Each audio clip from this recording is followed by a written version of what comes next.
Hello friends and students, I am Sandeep Patidar from Platinum Study Classes। अब तक हम Rankine cycle से जुड़े हुए दो लेक्चर देख चुके हैं। टोटल 63 क्वेश्चंस अब तक हमने कर लिए हैं। अब इस लेक्चर में लगभग हम 35 क्वेश्चन के आसपास करेंगे। ओके, टोटल 97 क्वेश्चन हो जाएंगे, यूनिट एंड हो जाएगी। Lecture number 3 question number 64 start करते हैं। In ideal ideal regenerative Rankine cycle. Ideal regenerative का मतलब क्या है? Saturated steam Rankine cycle. Saturated steam Rankine cycle जैसी होगी, है ना। सेचुरेटेड स्टीम, यहाँ पर जाकर के स्टीम रुक जाएगी। The heat addition take place in ideal regenerative cycle. The heat addition take place at किस पे होती है हीट एडिशन, ये आपको पता लगाना है। कांस्टेंट प्रेशर, कांस्टेंट टेम्परेचर, बहुत कंफ्यूजन रहता है। मैं आपका कंफ्यूजन 1 मिनट में दूर करता हूँ। देखिए यहाँ पर ये आइडियल रीजनरेटिव साइकिल, इसकी वर्किंग विद इन 1 मिनट आप समझिए क्या है। देखिए यहाँ पर बॉयलर है ना। बॉयलर से स्टीम आई, ये बॉयलर ने, वो बॉयलर के इनलेट पे क्या है? वाटर है ना। ये वाटर है, सेचुरेटेड वाटर। इससे आपने क्या बना ली? स्टीम। और इस स्टीम को आपने यहाँ फ्लो कराया टरबाइन के अंदर, तो यहाँ पे क्या फ्लो हो रही है? स्टीम। Okay, steam. ये स्टीम टरबाइन के अंदर फ्लो हो रही है, और ये केसिंग है स्टीम की, मतलब टरबाइन की। आप अगर देख रहे हो तो स्टीम का एग्जॉस्ट यहाँ पर है। तो 3 से लेकर के 4 तक अगर हम देखें तो ये क्या है? एक्सपांशन हो रहा है, एक्सपांशन ऑफ गैसेस। गैसेस का एक्सपेंशन हो रहा है। And 4 to 1 is condenser, 4 to 1 is condenser, 1 to 2 is pump, then 2 to इस पॉइंट को क्या कहेंगे? ए कहा है इस पॉइंट को, 2 to A, this is point A. इसमें डायग्राम में है नहीं, दिस इज पॉइंट ए। तो कहने का मतलब इसमें ये है कि रीजनरेटिव साइकिल का मतलब है कि जो पंप से, मतलब ये जो नॉर्मल साइकिल होती तो 1 2 से लेकर के ए तक बॉयलर, यहाँ से लेकर के बॉयलर को यहाँ तक काम करना पड़ता, 1 से लेकर के 2 पंप। तो नॉर्मल साइकिल कौन सी होगी? 1 2 A 3 4 डैश। ओके, 4 डैश, ये सिंपल नॉर्मल साइकिल होती। लेकिन रीजनरेशन की वजह से जो नई साइकिल बनी है वो क्या बनी है? मतलब 3 से लेकर के 4 तक, ये वाली जो है 3 से लेकर के 4 तक, ये तो क्या है? टरबाइन है ही है ना। 3 से लेकर के 4 तक देखो टरबाइन है जो सेम है ना। अगर इसमें आइजेंट्रोपिक होता, ये आइजेंट्रोपिक है, अगर आइजेंट्रोपिक एक्सपांशन होता तो लाइन सीधी आती, लेकिन आइजेंट्रोपिक एक्सपांशन नहीं है। क्यों नहीं है? क्योंकि 3 से लेकर के 4 तक में जो हीट रिजेक्ट होगी, 3 से लेकर के 4 तक में एंथैल्पी का इतना जो लॉस हो रहा है, एंट्रोपी का इतना जो लॉस हुआ है, इस लॉस की वजह से, ये जो लॉस हुआ है, इस लॉस की वजह से 2 से लेकर के ए तक की एफिशिएंसी बढ़ गई। बात समझे आप? तो इतना एरिया बढ़ गया, है ना। इसकी वजह से ये लॉस हुआ, ये लॉस हुआ, हीट लॉस, और इतनी हीट यहाँ पर गेन हो गई। गेन, कहने का मतलब सिंपल आप समझेंगे कि बॉयलर यहाँ से अगर आप देख रहे हैं पॉइंट ए पर, तो बॉयलर में वाटर को इन कराने से पहले हम वाटर को सेचुरेटेड वाटर बना देंगे। Saturated saturated water, saturated water.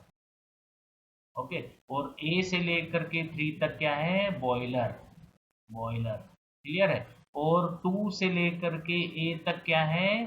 Heat, Q, heat gain. और हीट गेन हो रही है वाटर की। ओके, और हीट गेन हो रही है वाटर की। समझ रहे हो? इतना आपको हीट देना पड़ रहा है। मतलब ये हीट टरबाइन केसिंग से इसमें चली गई, टरबाइन केसिंग से किस में चली गई? वाटर, वाटर हीटअप हो रहा है। ओके, बात आपको क्लियर होगी। तो अगर आप इन दो डायग्राम को देख रहे हो, एक और कंसेप्ट बताएंगे। तो जो heat addition in the boiler है वो क्या है? कांस्टेंट प्रेशर पे तो हाई है, टेम्परेचर इज कांस्टेंट।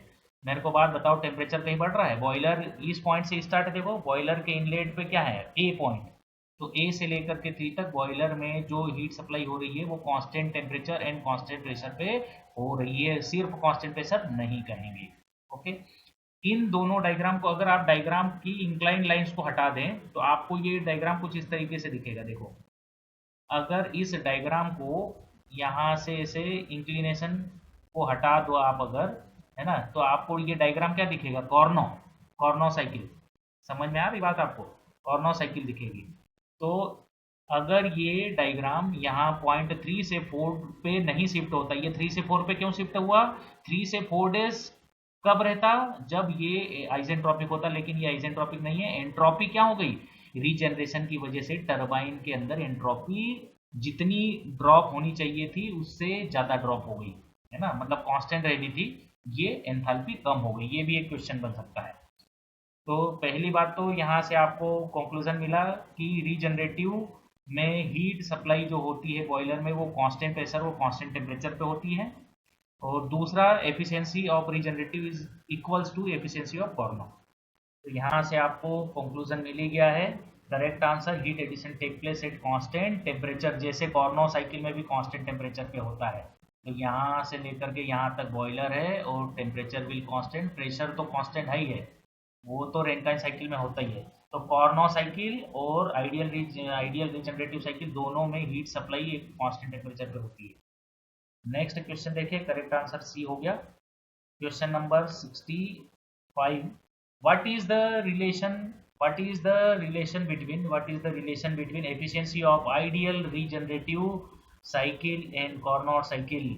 इनका रिलेशन क्या है? The efficiency of ideal regenerative, मैंने आपको बताया कि दोनों का डायग्राम आप देख सकते हैं। Area diagram, area of diagram, area of diagram regenerative equals to area of Carnot, है ना। यहाँ देख सकते हैं, देखो, इसलिए दोनों की एफिशिएंसी सेम होगी। Efficiency of regeneration will be equals to efficiency of Carnot. और रीजनरेशन कौन सा? आइडियल रीजनरेशन भाई साहब। एक्चुअल रीजनरेशन की एफिशिएंसी कम होगी, आइडियल रीजनरेशन की बात हो रही है।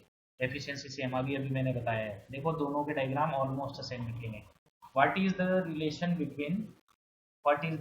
Between the efficiency of ideal regenerative and Carnot cycle? The efficiency of ideal regenerative Rankine cycle is more, नहीं, इक्वल होगी। कहाँ है? The efficiency of ideal regenerative cycle is equals to efficiency of Carnot cycle. Correct answer is C, Carnot cycle. इसके ऊपर ये आप देख सकते हैं, है ना। मैंने तो वहां मेन डायग्राम पे आपको लेकर के चले गया। Next question, question number 66, what is the unique feature of regenerative cycle over Rankine cycle? है ना, यही अभी बताया था मैंने। रीहीटिंग साइकिल में टरबाइन से जो हीट एक्सचेंज होगी वो किस में जाएगी? फीड वाटर में। दिस इज पॉइंट ए, है ना। तो ए से लेकर के 3 तक, सॉरी, ए से मतलब 2 से लेकर के 3 तक क्या है? हीट गेन हो रही है ना, heat gain of water, feed water. Clear है? The steam leaves the direct answer पे जाए, the condensate leaves the pump recirculated around the turbine case. The steam leaving the high pressure turbine again heated and used to run low pressure।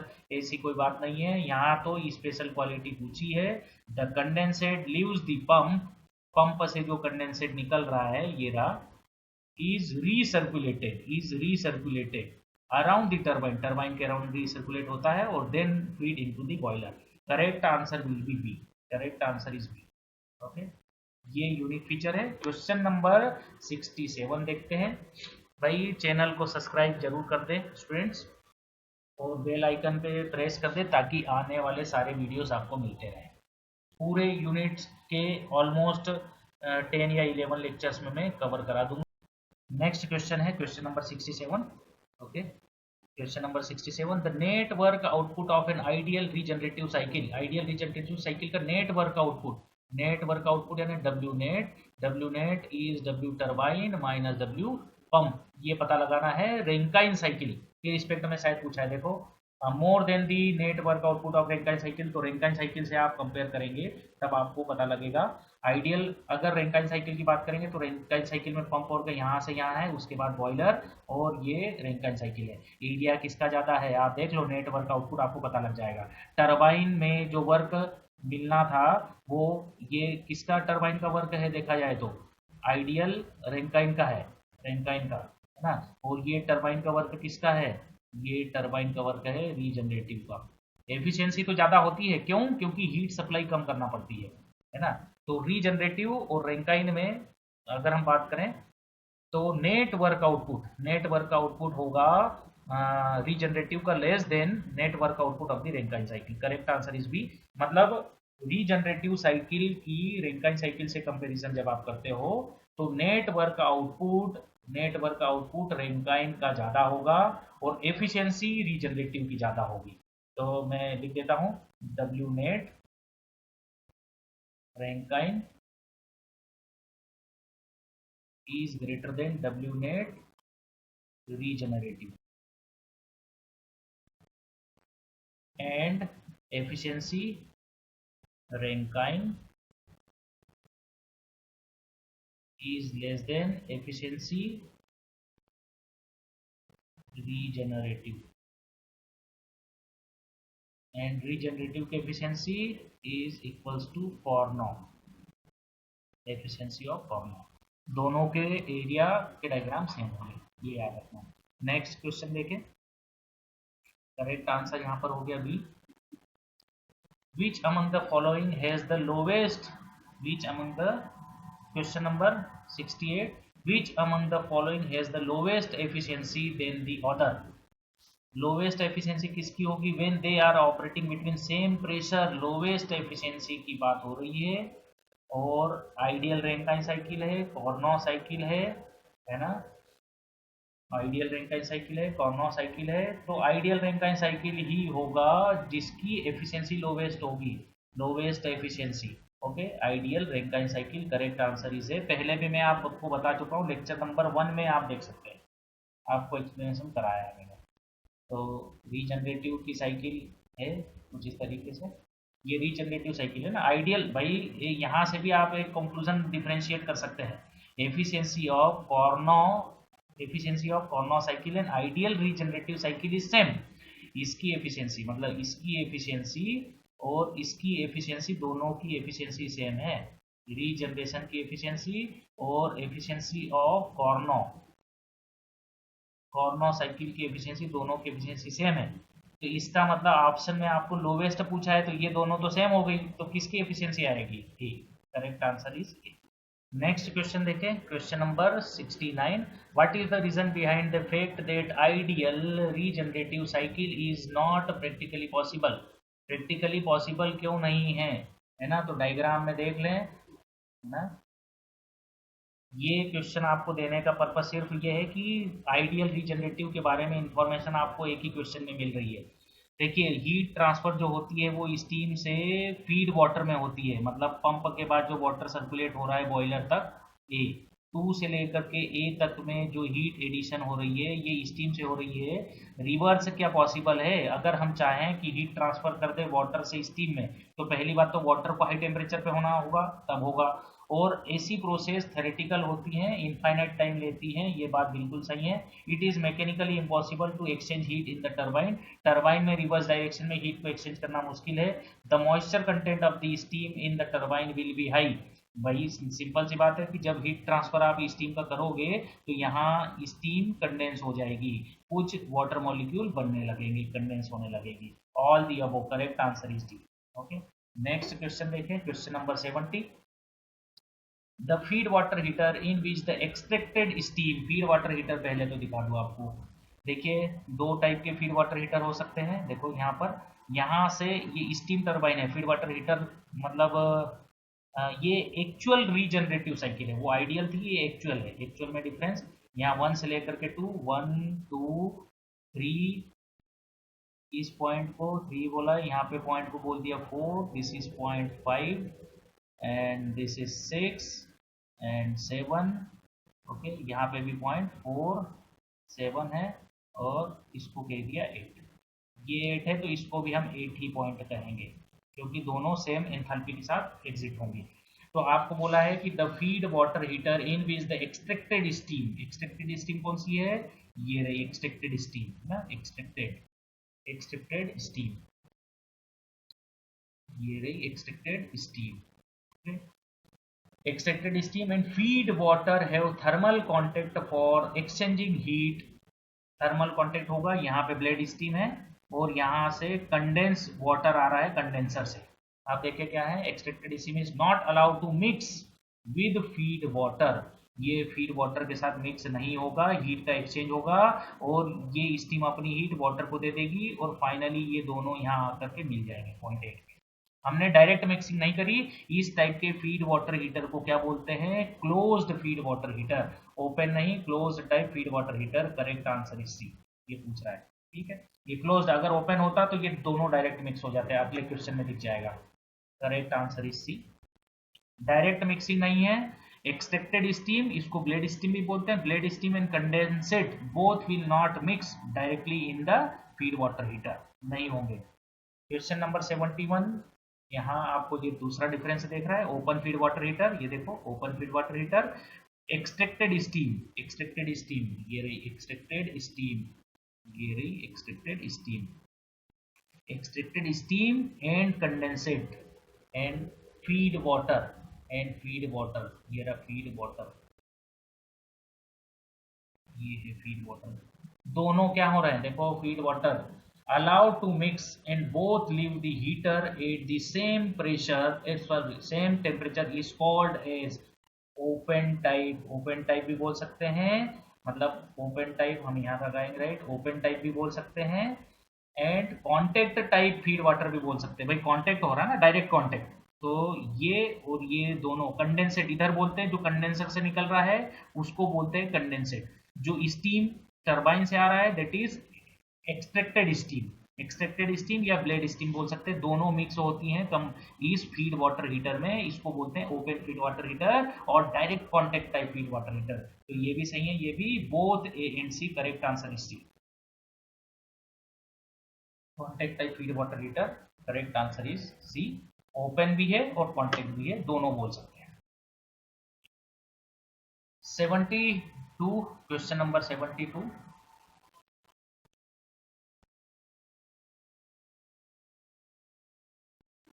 Question number 72, a closed feed water heater system.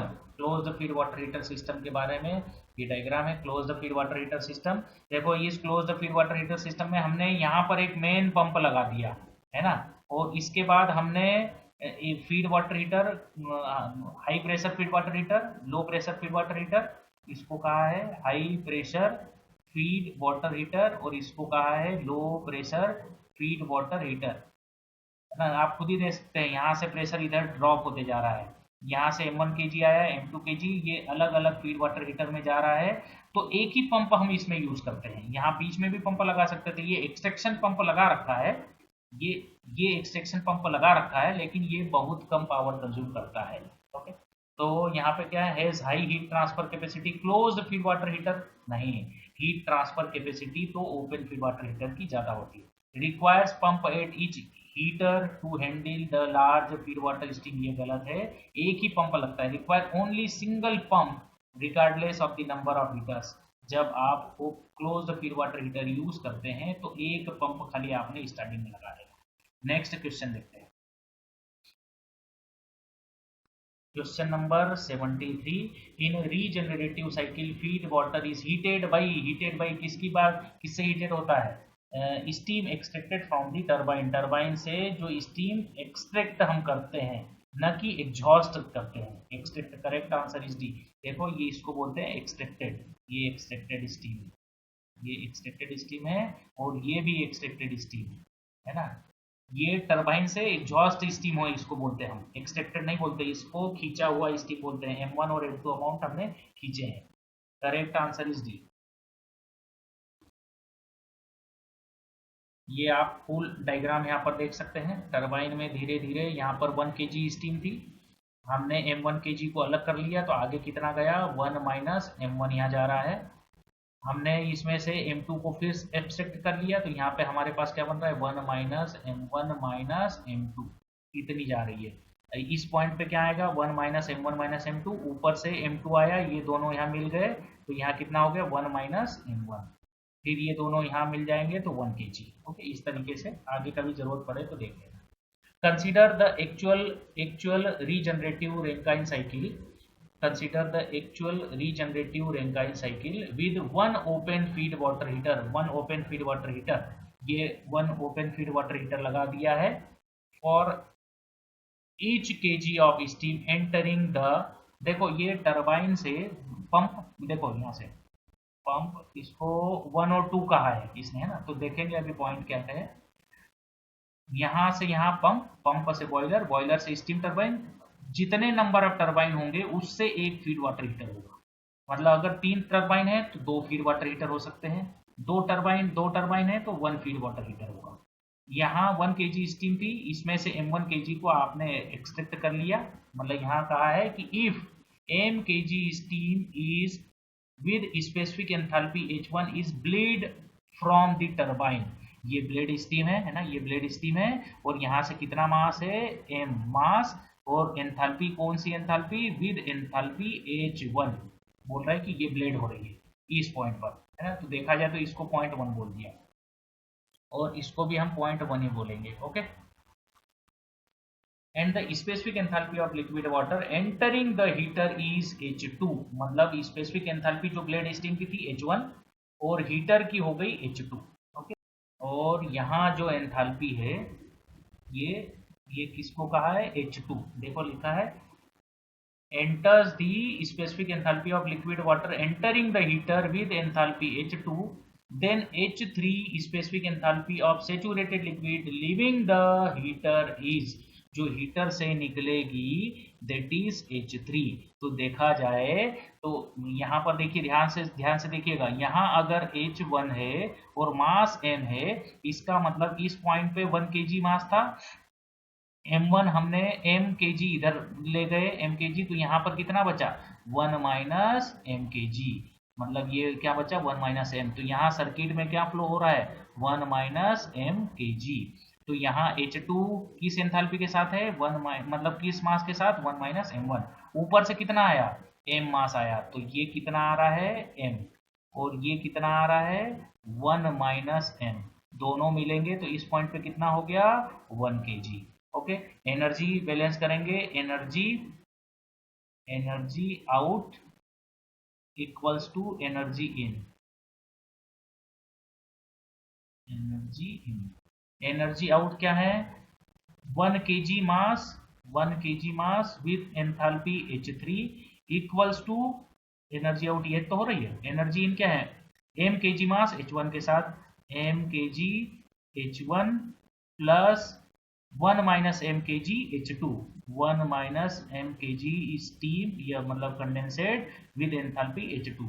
इसको solve करेंगे तो आपको H3 की value चाहिए. H3 equals to होगा m H1 plus H2 minus m H2. तो जब मैं इसको फर्दर सॉल्व कर रहा हूं तो m को एक साथ ले लो, m है ना, m into H1 minus H2 plus H2. Okay. Correct answer देख लो यहाँ पर क्या है. ठीक है. आपको जो आंसर दिया है देखो ध्यान दो, H2 minus m H2 minus H1. तो इसको अगर मैं माइनस साइन को बाहर निकाल दूं तो H3 इक्वल्स टू, माइनस को बाहर निकाला m इंटू, ये क्या हो जाएगा, H2 माइनस H1. रिवर्स हो गया, ये टर्न हो गए आपस में, है ना, प्लस H2. तो हो गया H2 माइनस, तो यहाँ आपके पास आंसर आ जाता है H3 equals to H2 minus m H2 minus H1. So correct answer is C. Correct answer कहाँ है, करेक्ट आंसर इज C. ऐसा क्वेश्चन आएगा, जरूर एग्जाम में आएगा. आपके AKTU के एग्जाम में ये वाला क्वेश्चन आना तय है. Correct answer is C. Okay. इस नेक्स्ट क्वेश्चन देखें हम 75. Question number 75. Regenerative heating bleeding steam to reheat feed water to boiler. को समझ में आ रहा है. एक डायग्राम देखिए. Regenerative heating bleeding steam to reheat feed water, heater water reheat feed water to boiler, increase the thermal efficiency. हम कर क्यों रहे हैं, एफिशिएंसी को बढ़ाने के लिए ही कर रहे हैं. Increase the increase the thermal efficiency of the cycle, है ना, ये क्या है, efficiency of cycle, thermal efficiency of cycle, तो इंक्रीज करेगा। करेक्ट आंसर ए है, बाकी तो हमें पढ़ना ही नहीं है। फीड वाटर हीटिंग हम करते क्यों हैं, रीजनरेटिव हीटिंग क्यों करते हैं, आइडियल और एक्चुअल रीजनरेटिव। आइडियल में आइडियल रीजनरेटिव बोलेगा, एक्चुअल में नहीं बोलेगा, डायरेक्ट रीजनरेटिव, दोनों ही एफिशिएंसी बढ़ाते हैं, है ना। ये कुछ रीजनरेटिव फीड वाटर हीटिंग है, ये रीजनरेटिव फीड वाटर हीटिंग इसको बोलते हैं, क्योंकि इसमें फीड वाटर हीटर्स हमने यूज करे हैं। नंबर ऑफ टर्बाइन 1 2 3, तो feed water heater 1 and 2। Okay, ये सब सारे डायग्राम मैंने अपने से बनाए हैं, है ना। स्टूडेंट्स, लेक्चर अगर आपको अच्छा लग रहा हो तो वीडियो को लाइक जरूर कर दें, चैनल को सब्सक्राइब करें, बेल आइकॉन पे क्लिक कर दें ताकि आने वाले वीडियोस आपको मिलते रहें। Question number 76, in a regenerative feed heating cycle the greatest economy is affected when steam is extracted। हम नहीं चाहते कि एक ही स्टेज में मतलब जैसे टरबाइन के, ये है टरबाइन की एक से ज्यादा स्टेज, मतलब ये टरबाइन है, स्टीम टरबाइन 1, ये स्टीम टरबाइन 2, तो यहाँ से निकले स्टीम, यहाँ से निकले स्टीम, यहाँ से निकले स्टीम, समझ में आता है। हम नहीं चाहते कि स्टीम यहाँ से भी निकल जाए, यहाँ से भी स्टीम निकले, तो हम नहीं चाहते कि मल्टीपल प्लेसेस से हो स्टीम, मतलब ये रीजनरेटिव साइकिल की इकोनॉमी को खराब करते हैं, एफिशिएंसी को। लिखा है due to steam extraction at several places loss of work output increases, steam rate increases, steam rate increases मतलब ज्यादा स्टीम चाहिए आपको पावर प्रोड्यूस करने के लिए, which requires bigger size of the boiler, boiler का साइज बढ़ जाता है। तो फ्रॉम सेवरल प्लेसेस, आंसर आपका आ जाएगा बी, है ना, from several places in different stages of turbine, है ना, करेक्ट आंसर इज बी। हम बार बार नहीं चाहते, हाँ टरबाइन के बीच में निकले तो ठीक बात है, एक एक बार निकाल सकते हैं, मल्टीपल टाइम्स हम नहीं चाहते निकालना, इससे एफिशिएंसी बिगड़ती है। Question number 77, question number 77, how are the effect of reheat and effect of regeneration on the efficiency of steam power plant. Steam power plant पे रीहीटिंग और रीजनरेशन का क्या इफेक्ट आएगा, ये रीजनरेशन है, और रीहीटिंग कहाँ है, अगर दो टरबाइन्स के बीच में, ये तो रीजनरेशन हो गया, ये क्या है, जो है ये रीजनरेशन हो रहा है, रीजनरेशन, रीजनरेशन हो रहा है। और रीहीटिंग मतलब यहाँ से स्टीम जो एग्जॉस्ट होगी, इसको एक रीहीटर से हमने पास कराया, ये रीहीटर है, और दोबारा स्टीम को यहाँ पे दे दिया, ये क्या है, रीहीटर, रीहीटिंग, रीहीटिंग, तो दोनों ही एफिशिएंसी को बढ़ाते हैं।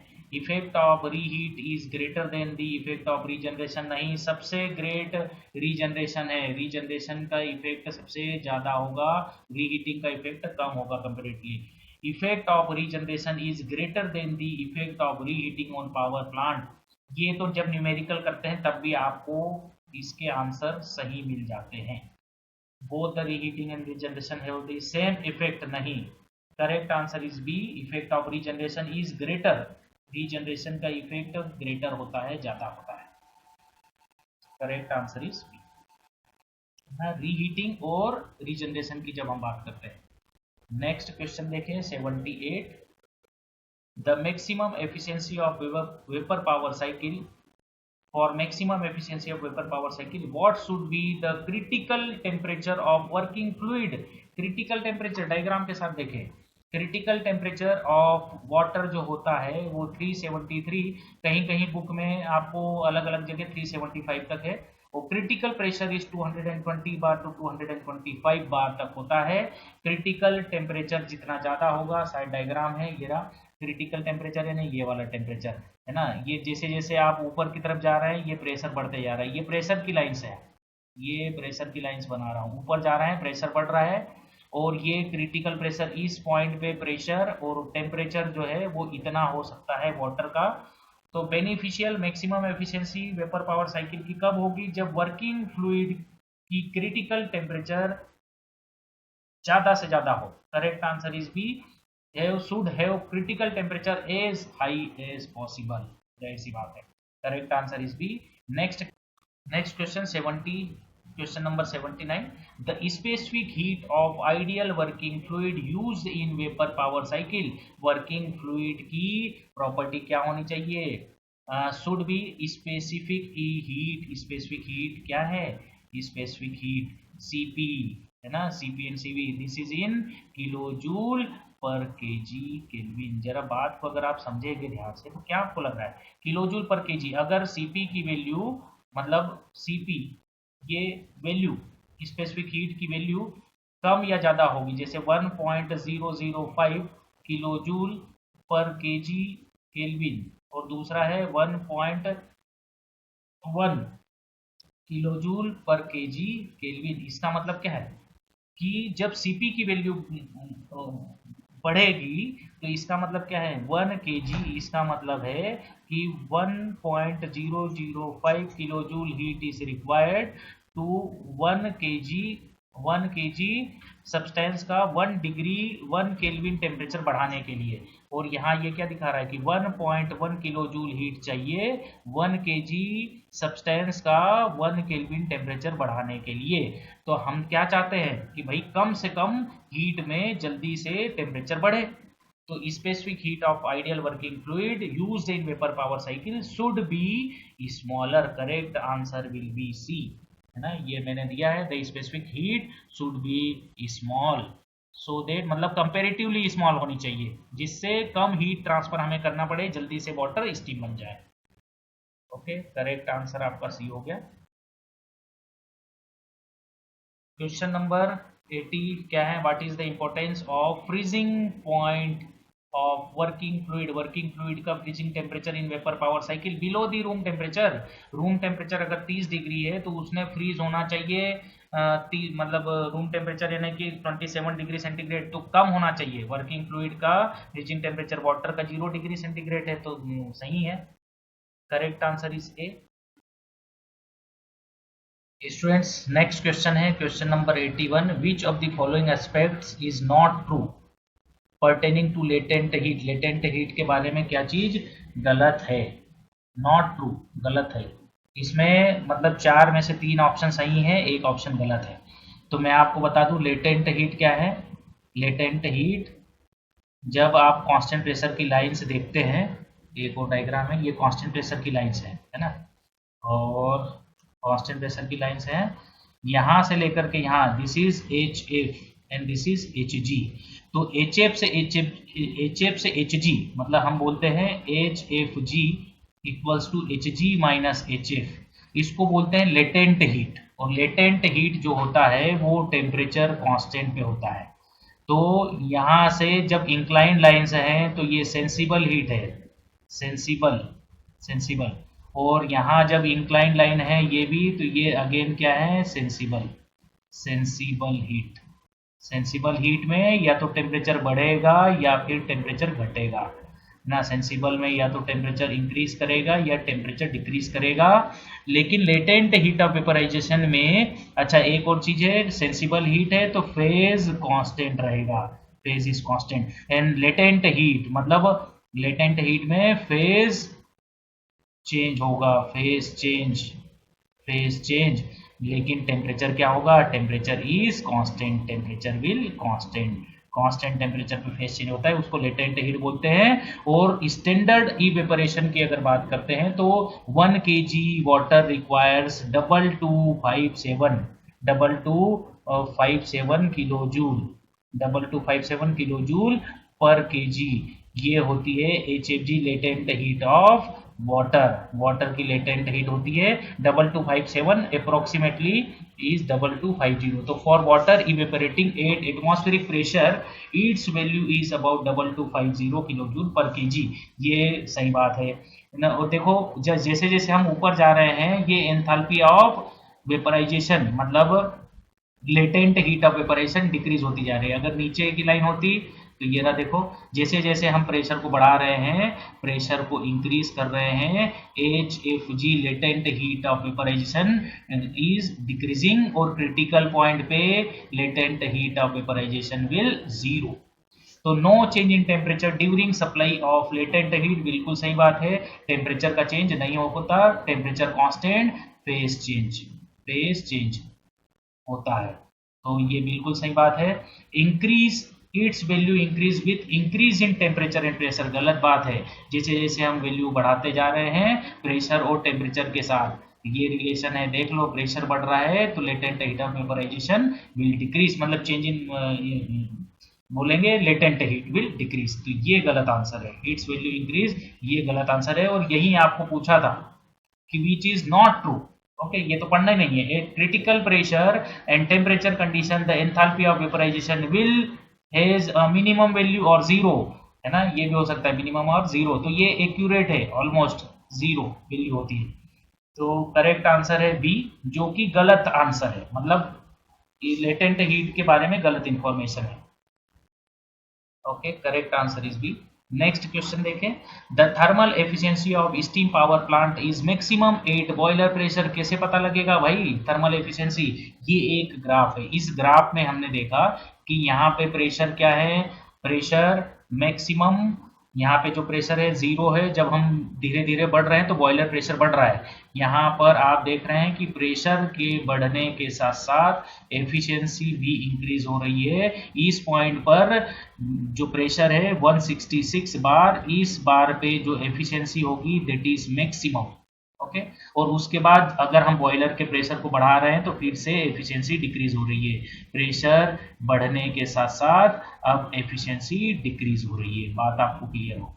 तो ये एक फैक्ट फैक्ट तो नहीं कहेंगे, एक्सपेरिमेंटल बेस्ड क्वेश्चन था। Thermal efficiency steam power plant की मैक्सिमम होगी 166 बार प्रेशर पे। नेक्स्ट क्वेश्चन देखेंगे हम। अच्छा, इसमें लिखा भी है मैंने, it has seen observed that by increasing the boiler pressure other factor remaining same the cycle efficiency rise and reaches a maximum value at a boiler pressure of about 166 bar. Okay, next question देखेंगे students. Question number 83, critical temperature and pressure of steam और water आपको पता होना चाहिए। मैं बता चुका हूँ 373 पॉइंट समथिंग और प्रेशर 220 टू 225 बार। ये रहा critical temperature of water 375 and 220 से लेकर के 225 जो आपके करीब हो, है ना, that is 225। Correct answer is B. Okay, mercury का भी जान लीजिए, मरकरी का भी प्रेशर जानना जरूरी है, आगे हमें काम में आने वाला है। ये वाटर का है और मरकरी का भी याद रख लेंगे, जरूरत पड़ेगी हमें। मरकरी का जो क्रिटिकल टेम्परेचर है कितना ज्यादा है, 1476.9, ऑलमोस्ट 1500 डिग्री सेंटीग्रेड, और प्रेशर ऑलमोस्ट 740 बार, 50 बार भी आप कंसिडर कर सकते हैं।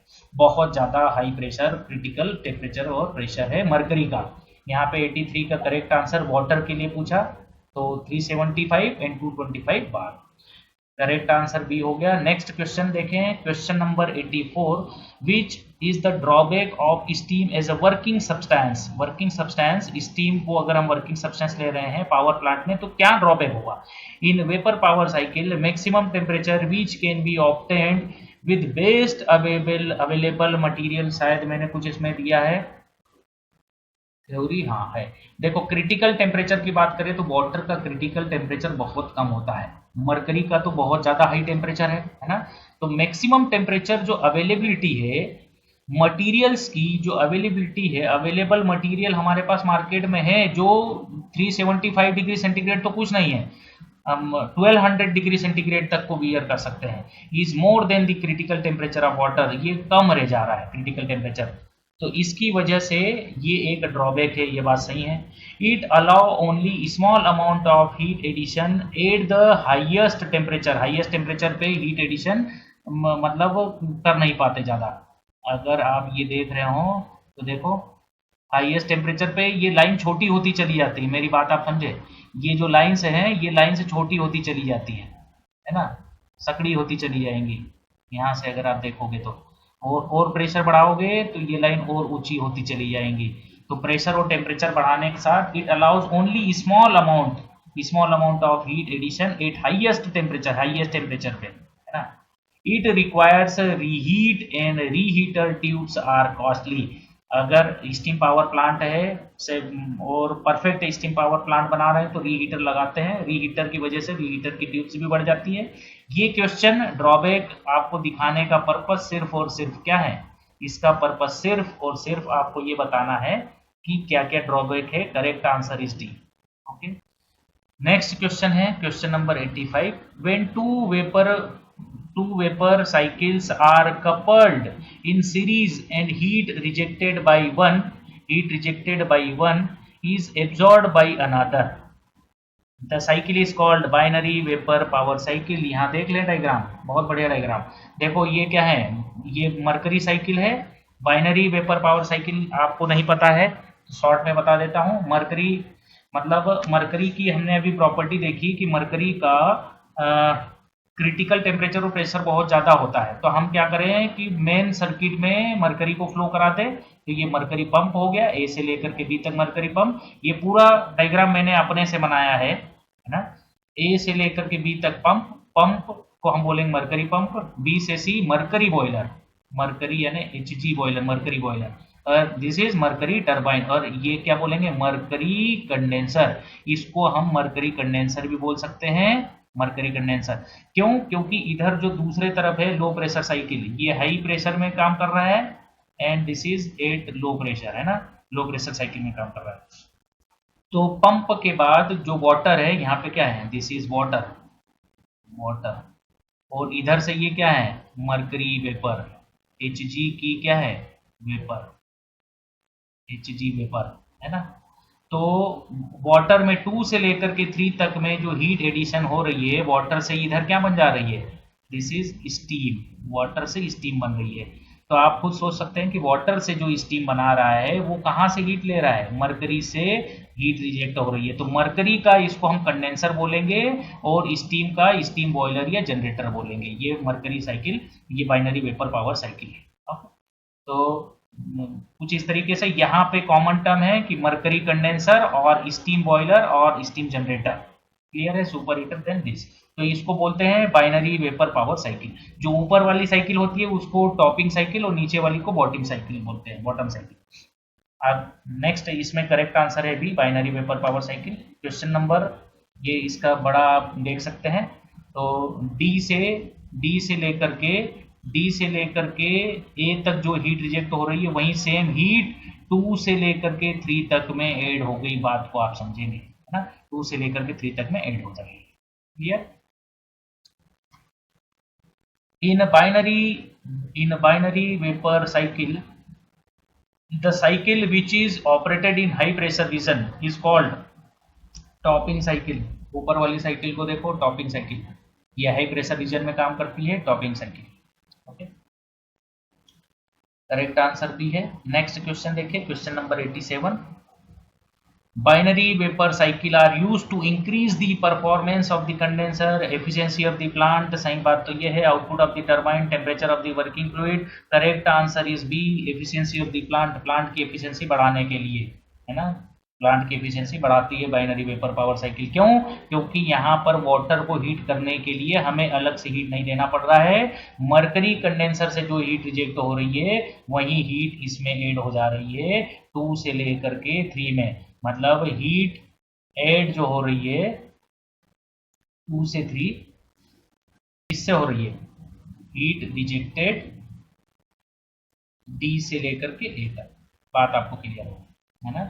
ये स्टीम बॉयलर, ये मतलब हम बोलेंगे वाटर से स्टीम बन रही है और ये मरकरी का है, Hg का। ठीक, तो efficiency of the plant increases. 87 का बी हो गया। नेक्स्ट क्वेश्चन देखें, वही सारी चीजें, ये ब्लॉक डायग्राम है, ये टीएस डायग्राम है। ए से बी मरकरी पंप, बी से सी मरकरी बॉयलर, सी से डी मरकरी टरबाइन, डी से ए मरकरी कंडेंसर, और 1 से 2 वाटर पंप, 2 से 3 स्टीम बॉयलर या स्टीम जनरेटर। तो 2 से 3 में हीट ऐड हो रही है डी से ए तक की। डी से ए में जो हीट रिजेक्ट होगी वही 2 से 3 में ऐड हो जाएगी। ये 2 से 3 भी हो सकता है, या 2 से 3 डैश, मतलब पूरा यहाँ तक भी हीट एडिशन हो सकता है।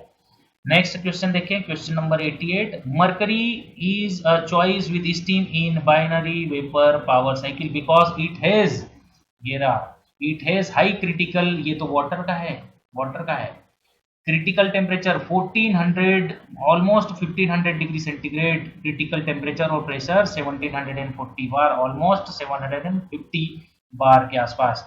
तो मरकरी हमारे चॉइस में इसलिए है कि हायर क्रिटिकल टेम्परेचर है एंड हायर प्रेशर, बिल्कुल सही बात है। Higher saturation temperature than other fluid, saturation temperature का मतलब क्या है, जब ये आप साइकिल में इस तरीके से जाते हैं तो ये सेचुरेशन टेम्परेचर है, सेचुरेशन टेम्परेचर एंड प्रेशर है ना, ये saturation temperature and pressure. Saturation temperature is high other than, saturation का मतलब क्या है कि कितनी जल्दी मतलब अपना फेस चेंज करेगा, वो वाला टेम्परेचर, तो हायर टेम्परेचर है ना।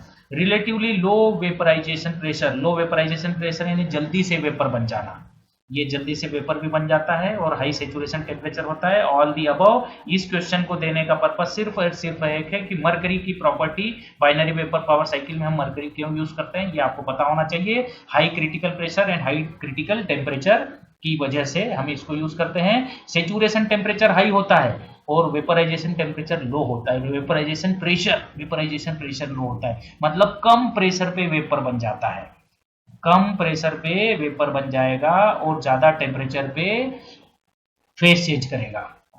ये अच्छी प्रॉपर्टी है।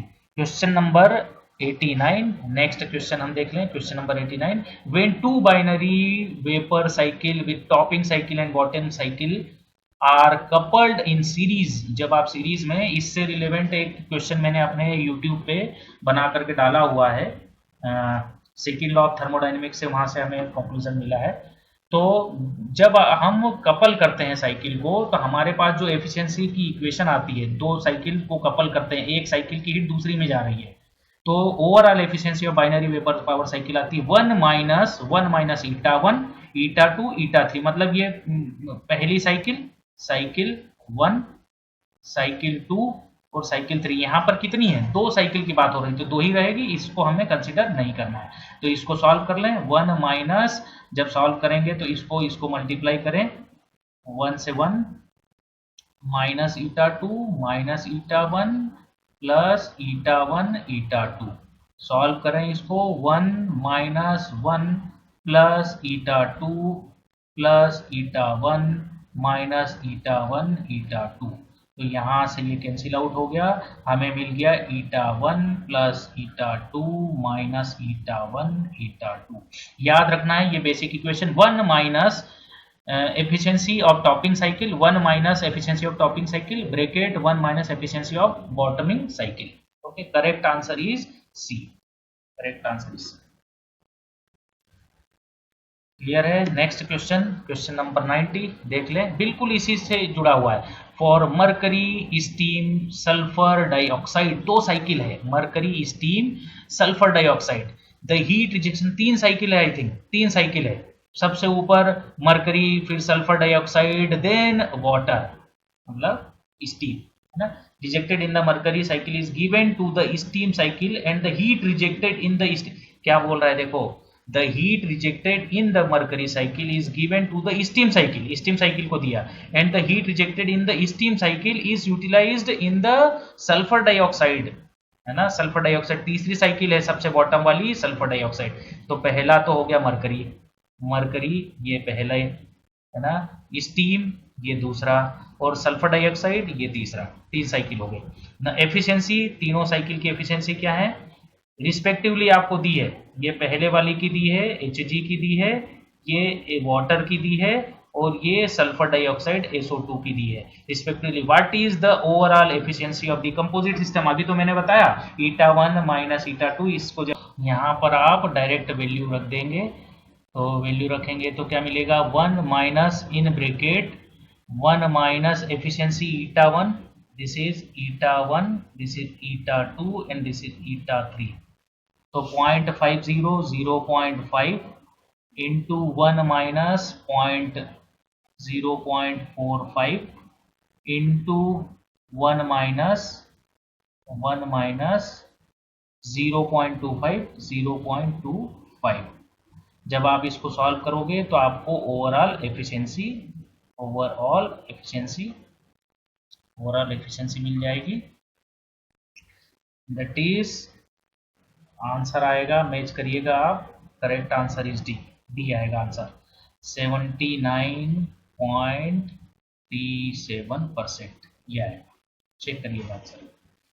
सो ऐसे भी क्वेश्चन आने के चांसेस है। Question number 91, thermal efficiency of the Rankine cycle is improved by the following method except, मतलब इसको एक्सेप्ट इसको छोड़ करके, ऐसा कौन सा है? इंक्रीजिंग द कंडेंसर प्रेशर, कुछ मैंने थ्योरी डाली है। तो देखिए, अगर कंडेंसर का प्रेशर आप कम करोगे, कंडेंसर का प्रेशर कम करोगे तो वही थर्मल एफिशिएंसी बढ़ेगी। यहाँ पे क्या बोला है? इंक्रीज दी कंडेंसर प्रेशर, तो ये तो गलत बात है। कंडेंसर प्रेशर घटाओगे तब थर्मल एफिशिएंसी बढ़ने के चांसेस है। बात समझ में आई? रीजनरेटिव फीड वाटर हीटिंग, सही बात है ना? ये हमारे लिए काम का है, ये हमारे लिए काम का है, ठीक है। नॉट ओके, ये नॉट ओके, ये not okay. By water extraction, ये भी हमारे लिए okay. By using binary vapour power cycle, okay. तो पहला ही आंसर हमें मिल गया था कि ये गलत है भाई। कंडेंसर का प्रेशर बढ़ाने पर एफिशिएंसी बढ़ती, increase the condenser pressure, condenser का प्रेशर बढ़ाने पर, कंडेंसर का प्रेशर बढ़ाने पर एफिशिएंसी कम हो जाएगी और हमें एफिशिएंसी बढ़ानी है। सो करेक्ट आंसर इज ए, जो गलत है। नेक्स्ट क्वेश्चन देख ले हम, क्वेश्चन नंबर, अच्छा इसमें ये सारी थ्योरी मैंने दे रखी है। कंडेंसर का तो ये हो गया कि कंडेंसर के प्रेशर बढ़ाने से एफिशिएंसी घटेगी, कंडेंसर का प्रेशर कम करने पर एफिशिएंसी बढ़ेगी। जितना कंडेंसर का प्रेशर कम होगा उतनी एफिशिएंसी बढ़ेगी। एफिशिएंसी मतलब बोल सकते हैं efficiency is directly proportional to inversely 1 divide by pressure of the condenser, condenser के प्रेशर का इनवर्सली। फीड वाटर हीटिंग, ये देख लो, इसको बोलते हैं feed water heating. Feed water heating से एफिशिएंसी बढ़ती है, एफिशिएंसी इंप्रूव होगी, है ना। ये फीड वाटर हीटिंग का एक दूसरा डायग्राम है, किसी को समझना है तो यहाँ से आप देख सकते हैं। 1 2 3 4 मैं पॉइंट अगर आपको गिना दूँ, लिख देता हूँ मैं पॉइंट, अगर कोई इस डायग्राम को यूज करना चाहे कहीं तो कर सकता है। इस पॉइंट पे 1 है, this is point 2, point 3, this is point 4, तो ये भी हो गया पॉइंट 4, यहाँ पे ये पॉइंट 5, तो ये भी हो गया पॉइंट 5, है ना। तो कंडेंसर से रिजेक्ट हो रहा है, 4 से ये हो गया पॉइंट 5, 5 से 6 ये पंप है तो ये हो गया 6, 6 मतलब 6 और 7 और 3 और 7, 3 आ रहा है 7 पे, मतलब 3 आ रहा है 7 पे, तो ये हो गया 7 पॉइंट। तो 3 आ रहा है 7 पे और 6 भी आ रहा है 7 पे, तो इसको भी हम 7 ही कहेंगे क्योंकि यहाँ की एंथैल्पी, दोनों की एंथैल्पी सेम होगी एग्जॉस्ट में, 7, और इसको आई थिंक 8 का होगा, तो ये भी हो जाएगा 8 पॉइंट। ओके, तो डायग्राम को आप मैच करेंगे तो बिल्कुल आपको सही दिखेगा। 8 के बाद 8 to 9, 8 to 9 ये हो गया, 9 से लेकर के ये पॉइंट 1 है, 1 कहें इसको, 1 कहें, एक ही बात। साइकिल को मैच कर लेना, इसको बहुत अच्छे से मैं बता सकता हूँ, लेकिन अभी ऑब्जेक्टिव में आपको रिक्वायरमेंट नहीं है। नेक्स्ट क्वेश्चन देखिए, question number 92, for a given set of operating pressure limits of Rankine cycle, the highest efficiency occurs for, highest efficiency saturated cycle, superheated, reheat cycle, regenerative. सबसे इफेक्टिव तो ये है number 1, है ना, इसको बोलेंगे नंबर 1, नंबर 1 की वजह है ना। और हाईएस्ट एफिशिएंसी पूछा है। Efficiency of ideal regenerative cycle is exactly equals to that of corresponding Carnot cycle, hence it is maximum. Okay, correct answer is D. Next question देखें, क्वेश्चन नंबर 93, क्वेश्चन नंबर 93। अच्छा, ये नहीं है कि मतलब reheating, superheating, saturation, saturated ये तो हमारे ऑप्शन में आ ही नहीं रहा है। सुपरहीटेड और रीहीटेड इनकी वजह से भी एफिशिएंसी बढ़ती है। रीजनरेटिव नंबर 1 पे है, रीहीटिंग नंबर 2 पे है और सुपरहीटिंग नंबर 3 पे है, आप ऐसा बोल सकते हैं।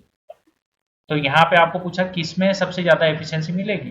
रीजनरेटिव साइकिल में।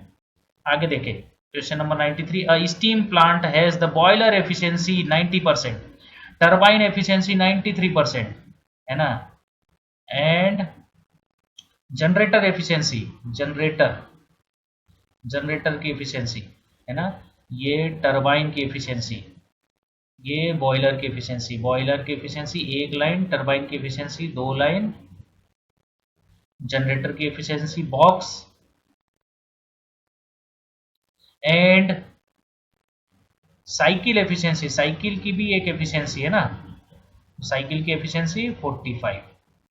If 5% of the generated power is used to run the auxiliaries, the overall plant efficiency, सबको मल्टीप्लाई कर दो आंसर आ जाएगा, है ना। लेकिन एक यहाँ पर एडिशन है, यहाँ पे देखिएगा, तो प्लांट की एफिशिएंसी अगर आपको निकालना है तो efficiency of the boiler into efficiency of turbine into efficiency of generator into efficiency of cycle into efficiency of auxiliaries, auxiliaries को चलाने के लिए 5% की पावर यूज हो रही है। तो 5% की पावर यूज हो रही है तो उसकी ऑक्सिलरीज की भी एफिशिएंसी आपको चाहिएगी, क्योंकि आपको ये बोला है कि 5% जनरेटेड पावर उसमें यूज हो रही है। तो सबसे पहले तो ऑक्सिलरीज की वैल्यू निकाल लें, तो ऑक्सिलरीज की वैल्यू क्या होगी, 1 माइनस 5%, 5%, तो 5% क्या होगा, 5 डिवाइड बाई 100, तो ये कितना हो गया 0.95। ओके, यहाँ पर वैल्यू रखेंगे efficiency of plant, efficiency of plant equals to boiler की एफिशिएंसी दैट इज 90%, तो 0.90 into turbine is 0.93 into generator is 0.95 into cycle efficiency that is 0.45 into ये 5% के बाद जो ऑक्सिलरीज की निकाली है दैट इज 0.95, तो 0.95। जब इसको आप आंसर निकालोगे final answer will C, okay, correct answer is C, 34% आएगा ना, तो 0.34 ऐसे कुछ आएगा, 34 100 करोगे, 100 करोगे तो आ जाएगा 34%, 34%। ओके, देखिए ये एफिशिएंसी ऑफ प्लांट का मतलब क्या है, एफिशिएंसी ऑफ टरबाइन, ये रही एफिशिएंसी ऑफ टरबाइन, मतलब टरबाइन की एफिशिएंसी मतलब कितनी हीट आई और कितनी गई, है ना, उसका यूटिलाइजेशन कितना, इसमें स्टीम का यूटिलाइजेशन हुआ है। बॉयलर में मतलब कितनी इफेक्टिवली हीट एडिशन हुआ है, तो बॉयलर की एफिशिएंसी। जनरेटर की एफिशिएंसी मतलब यहाँ पे अगर आपने जनरेटर लगा रखा है तो फ्रिक्शन का लॉसेस कितना हो रहा है ना, तो जनरेटर की एफिशिएंसी मिल जाएगी। इस तरीके से आप सोचेंगे इसको, है ना। ये क्वेश्चन का मतलब बॉयलर की एफिशिएंसी, टरबाइन मतलब कितनी फ्रिक्शन की वजह से पावर डेवलप नहीं हो पाई, जनरेटर में कितनी फ्रिक्शन की वजह से इलेक्ट्रिसिटी जनरेट नहीं हो पाई, और ये पूरे प्लांट की मतलब साइकिल की एफिशिएंसी होगी और ऑक्सिलरीज। नेक्स्ट क्वेश्चन है question number 95, consider the following advantages of combined gas system. Combined gas system बहुत अच्छा है क्वेश्चन, यहाँ से क्वेश्चन आने का चांसेस है। कंबाइंड गैस पावर प्लांट पहले तो आप जाने क्या है, शॉर्ट में बता देता हूं। कंबाइंड गैस पावर प्लांट है कि एक गैस साइकिल है, यूनिट 5 में जो गैस टरबाइन हम पढ़ रहे हैं, कंप्रेसर ने एयर दी कंबसन चेंबर को, यहाँ पे एयर के साथ फ्यूल बर्न हुआ, हॉट गैसेस बनी, इन हॉट गैसेस से गैस टरबाइन चला, गैस टरबाइन ने वर्क प्रोड्यूस करा और फाइनली यहाँ पर हमें इलेक्ट्रिसिटी मिल गई। इलेक्ट्रिसिटी मिलने के बाद जो हीट एक्सचेंजर से जो हीट रिजेक्ट होगी, इस हीट को हमने यूटिलाइज कर लिया। इस हीट को यहाँ हीट एक्सचेंजर लगाने का पर्पज सिर्फ एक है कि जितने कंप्रेसर के पास टेम्परेचर कम करके एयर को भेजना, इसलिए है सब्सटेंस को भेजना ताकि इसकी हैंडलिंग कैपेसिटी बढ़ जाए, डेंसिटी बढ़े, इसलिए हीट एक्सचेंजर हम लगाते हैं। इस हीट एक्सचेंजर से हम इस वाटर को गर्म कर लेते हैं। ये स्टीम साइकिल है, तो यहाँ पे क्या है वाटर, तो इस वाटर का टेम्परेचर बढ़ा करके यहाँ पे हम क्या बना लेते हैं स्टीम। तो इसका ये टॉप साइकिल जो है ये गैस पावर साइकिल है, नीचे जो है ये स्टीम साइकिल है। वो कंबाइंड को बोलते हैं combined gas and steam power, combined gas and steam power plant, है ना। इसकी एडवांटेज देखिए क्या है, high overall plant efficiency, plant की एफिशिएंसी हायर होती है ना, मतलब combined power and heating, combined power gas steam power plant की। लो इन्वेस्टमेंट कॉस्ट, इन्वेस्टमेंट कॉस्ट कम है, 2/3 of the output is produced by gas turbine, 2/3 जो पावर प्रोड्यूस होती है वो गैस टरबाइन से, और 1/3 पावर जो प्रोड्यूस होती है वो स्टीम टरबाइन से पावर प्रोड्यूस होती है। Investment cost are approximately 30% less, दूसरों से 30% पावर कम है। लो इन्वेस्टमेंट कॉस्ट अच्छी बात है। High overall plant efficiency, small amount of water required, भाई साहब अब आधी से ज्यादा पावर तो आप गैस टरबाइन से, 2/3 तो गैस टरबाइन से प्रोड्यूस कर ले रहे हैं, तो वाटर की रिक्वायरमेंट कम नहीं होगी, 40 से 50% वाटर कम चाहिए।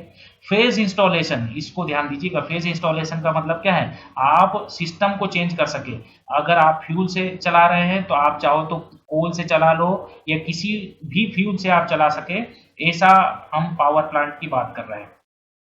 तो अगर मान लो एकदम से अगर आपको coal gasification unit can be installed if there is to sharp and increase in price of oil and gases, है ना। अगर किसी एक फ्यूल का रेट बढ़ गया तो दूसरे फ्यूल से हम चला सके, उसको बोलते हैं phase installation. Great operating flexibility, मतलब फ्लेक्सिबिलिटी का मतलब है startup and shut down of the plant is quick, है ना। बहुत जल्दी से स्टार्ट होता है और जल्दी से शट डाउन हो जाता है ना। एंड रिड्यूसिंग स्टार्टअप लॉसेस कम होते हैं। यहाँ नेट से मैंने ये डेटा लिया है इसका, ओके। द एड है सिंप्लिसिटी ऑफ ऑपरेशन, ऑपरेशन में सिंप्लिसिटी मतलब सिंप्लिसिटी इन ऑपरेशन मतलब ऑटोमेटिक है, लेस स्टाफ अगर कम है या कम एक्सपीरियंस्ड है तब भी चलेगा, सिंप्लिसिटी इन ऑपरेशन। लो एनवायरमेंट इम्पैक्ट, कम पोल्यूशन क्रिएट करता है। एडवांटेज ऑफ को generation of heat and electricity, को जनरेशन हम इससे कर सकते हैं, मतलब इसकी हीट को हम कहीं यूटिलाइज कर सकते हैं इंडस्ट्रियल पर्पस के लिए। जो गैस टर्बाइन पावर प्लांट का टेम्परेचर रेंज है वो 1100 टू 550 डिग्री सेंटीग्रेड है, एंड स्टीम पावर प्लांट का 550 degree centigrade to atmospheric, okay. ये थे इसके एडवांटेज। तो यहां से आपको आंसर दिखना है कि high over plant efficiency gas and steam power plant का, राइट, बिल्कुल सही। लो इन्वेस्टमेंट कॉस्ट, बिल्कुल सही, कॉस्ट कम है। Quick startup and slow down, ये गलत है ना। Quick startup and quick shut down, तो ये आंसर मतलब जो है ये तो ओके है, ये ओके है आपको। हाँ ये भी ओके है, ये गलत है, ठीक है। और small amount of water required, भाई बिल्कुल सही बात है, कम वाटर चाहिए क्योंकि आधे से ज्यादा 2/3 पावर तो गैस टरबाइन प्रोड्यूस कर रहा है। तो 1, 2 and 4 is right, 1, 2 and 4 correct answer is B, correct answer is B, okay.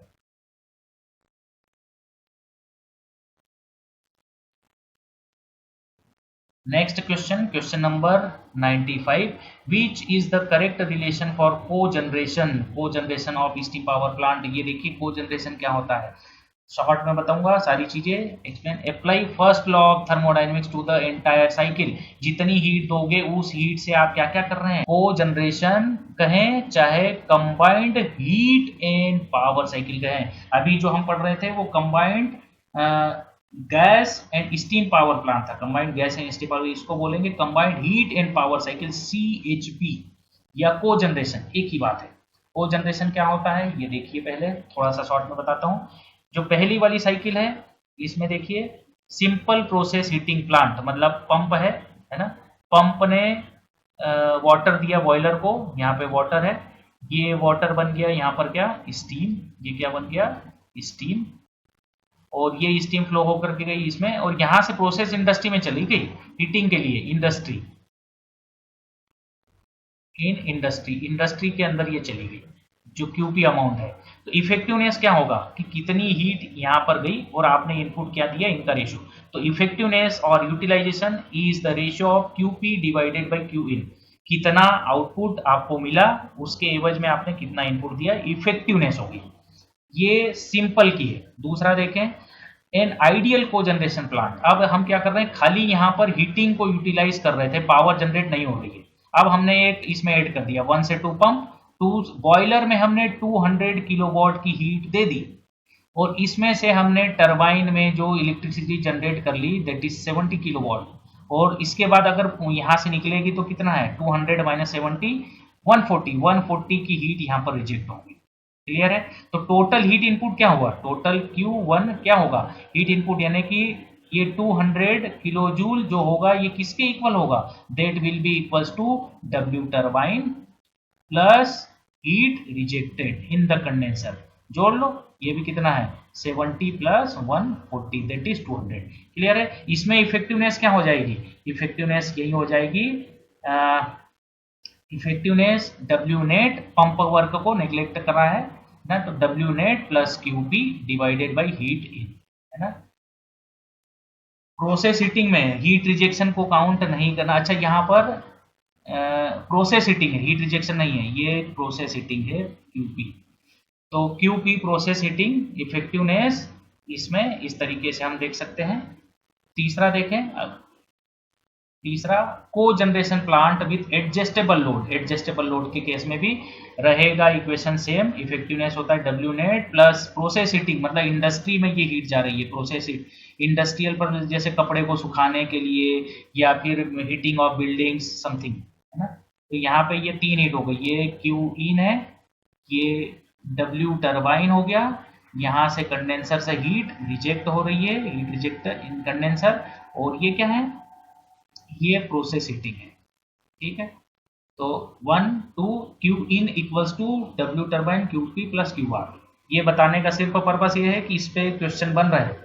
देखो यहाँ पे आगे क्वेश्चन हमारे पास ये जो है, तो आपको पूछा कि कोजनरेशन प्लांट में करेक्ट इक्वेशन क्या होगी। करेक्ट इक्वेशन होगी, है ना, W net minus W net plus Q P plus Q rejection. Correct answer is B, अभी बताया मैंने, है ना, बी।